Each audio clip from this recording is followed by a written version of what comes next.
Much of this danger would come to us in the form of fallout. But we are not without personal weapons or defense. One of these is time. Radiation decays, and so we would not have to take maximum precautions indefinitely.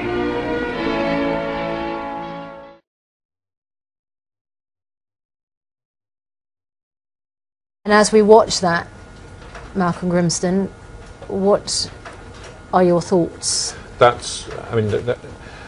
Still speculating. One possibility of that is a hydrogen-oxygen explosion. That's quite an energetic one, or some sort of chemical explosion from the. They do use oil and other things within the plant, but that's a big explosion. I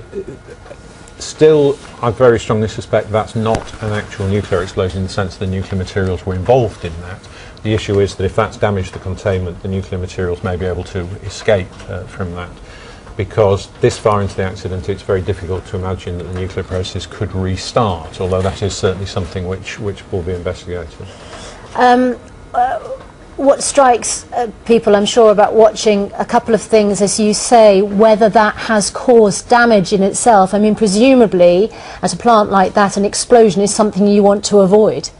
No, an explosion of that size is serious. There's no doubt about that. And if it depends on, firstly, whether it was actually an explosion within the containment, which we just don't know as yet.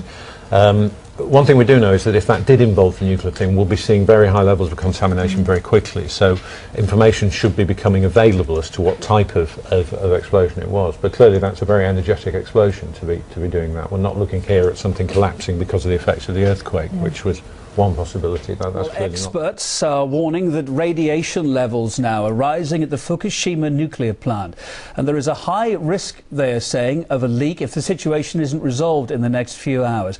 Dr. Robert Jacobs is a professor of nuclear history and culture at the Hiroshima Peace Institute. He told us that nuclear power stations are programmed to shut down during major earthquakes. When a cooling system fails, as apparently happened in one of the Fukushima plants, there should be other cooling systems that then kick in. So in theory, this is the kind of safety procedures that will avert any kind of event, any kind of nuclear event. But of course, one system can fail and other systems can fail as well. So what happens? What the primary danger is that these reactors have shut down, so they're no longer generating electricity, but the cores remain very, very hot, and so those cores need to be cooled. And if the cooling systems fail, then the temperature of the cores can rise, and that can lead to a variety of different sorts of incidents in which radiation may be released into the environment.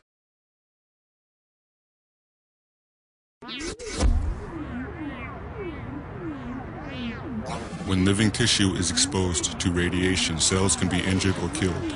The greater the radiation dose, the greater the damage to the tissue. If exposure is limited to a single organ, the damage will also be limited to that organ, and depending on the dose of radiation, the organ's function may be affected.